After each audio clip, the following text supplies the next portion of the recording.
Hello students, today we are going to start second topic of our writing section and name of our topic is informal letter writing. So first of all let us discuss what are informal letters. Informal or personal letters are usually those letters that we write to our family members, close relatives and friends.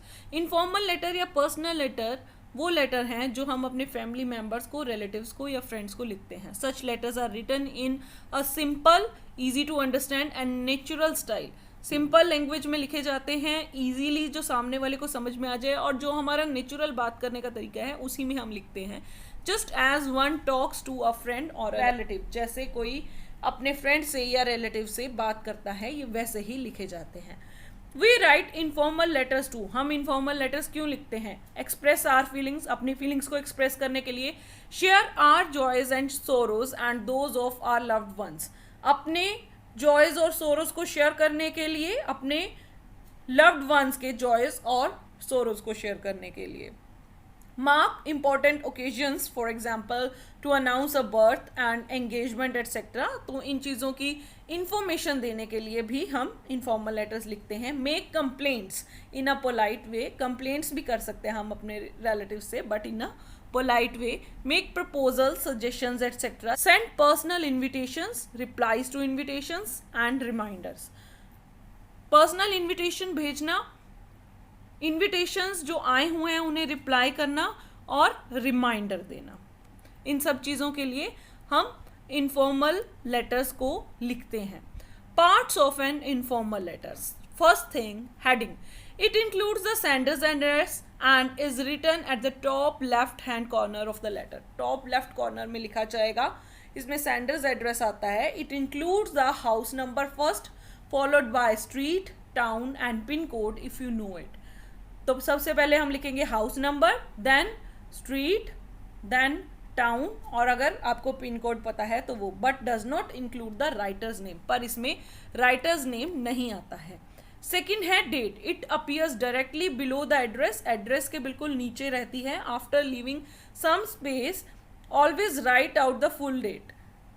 हमेशा full date लिखनी चाहिए.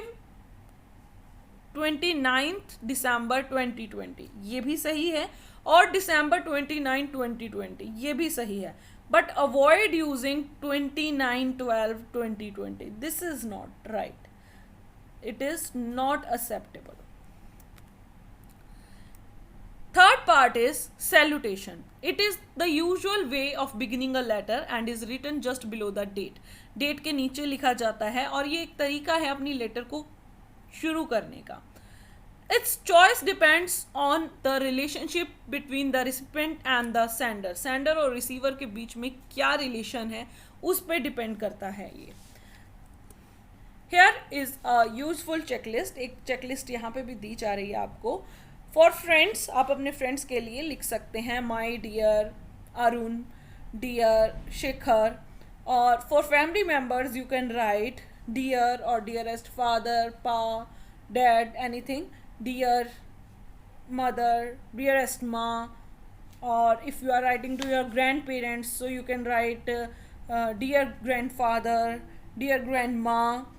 And elder, if you have elder sister or brother or cousins and you are writing a letter to them, then you can write dear brother, dear sister. And in case of younger brother and sisters, we can write their name, dear or dearest Akshay, dear Shikhar, etc.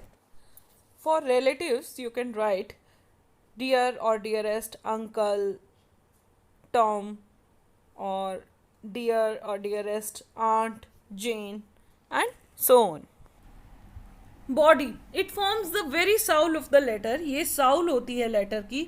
The message that it carries, क्योंकि इसमें वो main message रहता है जो हमने receiver के लिए send किया होता है. It usually makes use of 3 paragraphs. Normally ये 3 पैराग्राफ्स में लिखी जाती है, बट मे बी शॉर्टर और लॉन्गर, पर छोटी भी हो सकती है और उससे बड़ी भी हो सकती है. Complimentary close. It is a polite way of ending the letter. Letter को एंड करने का एक पोलाइट वे है. The expression used must match the salutation. यहाँ पे जो हम एक्सप्रेशन यूज करेंगे वो सैल्यूटेशन से मैच होने चाहिए. कैसे? Here is a useful checklist, एक लिस्ट यहाँ पे भी दी गई है. For friends right yours ever, yours.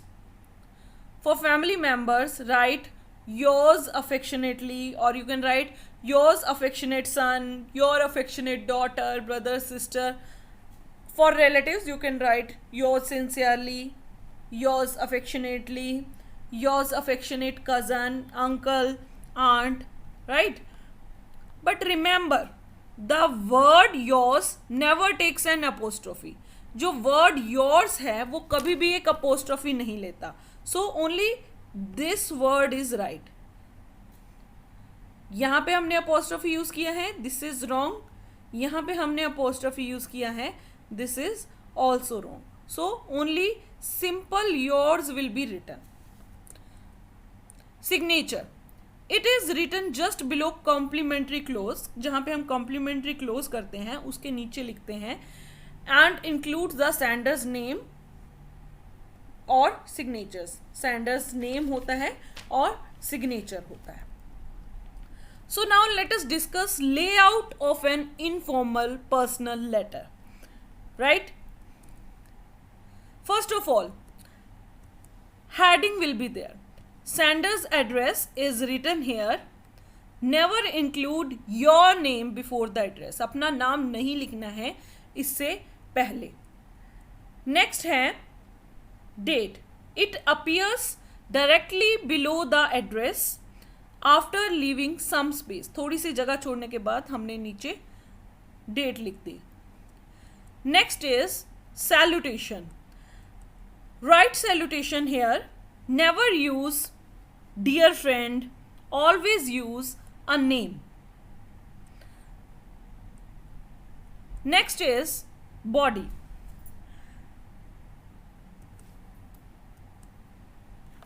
This space is for the body of the letter.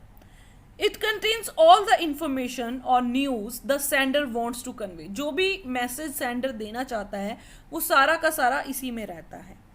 Look at the convenient change of the paragraph, कि कैसे वो पैराग्राफ को चेंज करता है. Use a different paragraph for each new point. जहाँ पे भी आप नया कुछ पॉइंट शुरू करना चाहते हैं वहाँ पे हम नया पैराग्राफ शुरू करेंगे.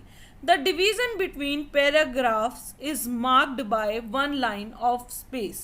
जो division है paragraphs का उसके बीच में थोड़ी सी space, that means one line of space हमें छोड़नी है. Punctuation rules should be fully observed in the body of the letter. जो punctuation marks हैं उनका हमें पूरी तरह से ध्यान रखना है. I have just heard about your fracture. मैंने तुम्हारे फ्रैक्चर के बारे में सुना. God, how could you jump out of the moving school bus just like that. तुम मूविंग स्कूल बस से बाहर कैसे जंप कर सकते हो. You are indeed lucky to have got away with the minor fracture. तुम सच में लकी हो कि तुम्हें एक छोटा सा फ्रैक्चर हुआ है. It could have been worse. बहुत भयंकर हो सकता था. फॉर ऑल यू नो, जो तुम जानते हो. Thinking about it makes me shudder. How are you feeling now with the cast on. जो प्लास्टर लगा है उसके साथ तुम्हें कैसा महसूस हो रहा है. Does it hurt. क्या तुम्हें दर्द हो रहा है. You are a brave boy. तुम एक ब्रेव लड़के हो. I am sure you will be able to bear any pain और एक. तुम किसी भी दर्द को बर्दाश्त कर लोगे. By the way, how many of your friends have scribbled get well soon messages and phone numbers on the cast. तुम्हारे कितने दोस्तों ने उस कास्ट पे गेट वेल सून के मैसेजेस लिखे हैं और फ़ोन नंबर्स लिखे हैं. I am glad that a friend of yours is keeping you posted of the happenings in the class. मुझे खुशी है कि तुम्हारा एक दोस्त तुम्हें क्लास की हैपनिंग्स के बारे में, जो भी क्लास में चल रहा है उसके बारे में लगातार बता रहा है. 3 weeks in plaster cast is nothing. 3 हफ्ते सिर्फ कुछ भी नहीं है. Don't worry, just chill man. ज़्यादा चिंता करने की ज़रूरत नहीं है, सब ठीक हो जाएगा. I'll come to see you soon. Until then, take care. In closing, use such leave-taking expressions. जब आप अपनी लेटर को क्लोज कर रहे हैं, पे माई रिगार्ड्स या कुछ ऐसे सेंटेंसेस देके आप अपनी लेटर को क्लोज करेंगे. Next is complimentary close. Yours, ध्यान रखेंगे अपोस्ट्रोफी नहीं लगाना है, इसे हम कॉम्प्लीमेंट्री क्लोज कहते हैं. And the last one is name और signature. Here the sender signs and or writes his or her name. तो signatures या name कुछ भी हो सकता है, right? So students, we have discussed this format with an example and I hope it is clear to you. Okay? If you have any confusion, you can contact me. Now I am forwarding you one assignment. Please solve it and submit it to me. Okay? Take care. Goodbye.